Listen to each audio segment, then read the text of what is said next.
The Golden Boy Real Guide to Treasures. Sa episode natin ngayon mga katiyats, pag-usapan natin ang mga GPR or Ground Penetrating Radar. Gaano nga ba ito ka-epektibo? Mas epektibo ba ito sa mga scanners at mga locators? Atin yan isa-isahin.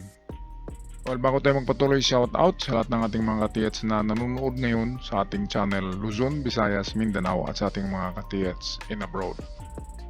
Well, ito yung unahin natin ang pinakamura na GPR na mabibili natin sa Bourbon Electronica. Ito yung Goldie 21 made from Sweden.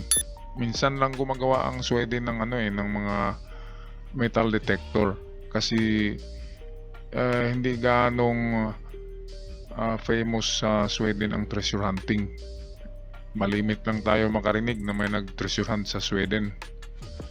Industrialized country kasi yun, kasi yung GPR ginagamit nila sa industry, ginagamit sa paglocate ng mga pipes, ng mga ground wires, lines, cables. Yun ang gamit nila sa GPR at hindi treasure hunting. Pero dito sa atin ay doble ang kagamitan nito.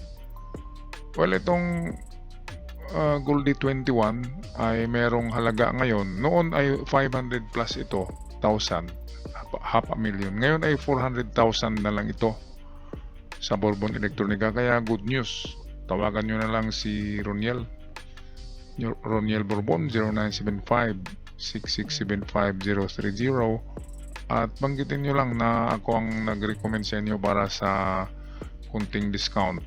Surigao-san or Golden Boy, yun lang ang banggitin nyo. Okay, ang maganda sa ground penetrating radar kasi ito'y gamit ng mga archaeologist. Kaya nga nalocate yung mga libingan ng mga hari sa Egypt. Ito ang mga ginagamit nila, mga ground penetrating radar. Kaya pwede nating makita ang mga chamber sa loob ng lupa.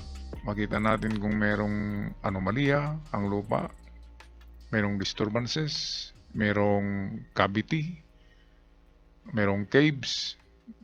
Kaya pag may ganyan ay pwedeng may laman na item.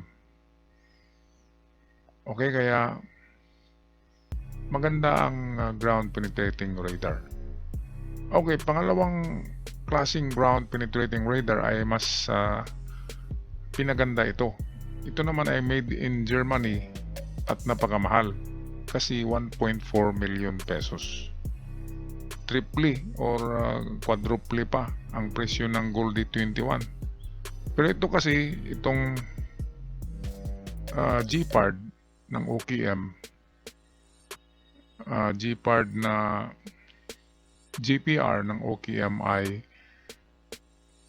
merong 3D imaging. Okay, meron siyang laptop at ma-rotate, makikita nyo ang itsura ng item na na-detect. Merong deep, makikita ang lalim. Kaya mas mahal siya kasi mas high-tech siya.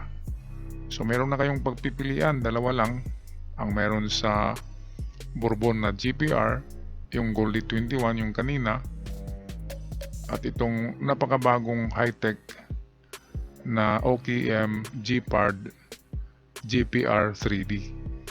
Okay, so ito yung number ni Roniel. Yung smart niya ay 0946-864-3292. Okay, so yun lang mga katiyats. At para sa mga detalye ng mga gadget na yan, kung paano gagamitin, ay tuturuan naman kayo kapag kayo'y bibili na. Okay, kaya tawag lang kay Roniel for more inquiries. At hanggang sa muli, happy hunting at good luck sa inyong lahat mga katiyats. Until our next video. Paalam!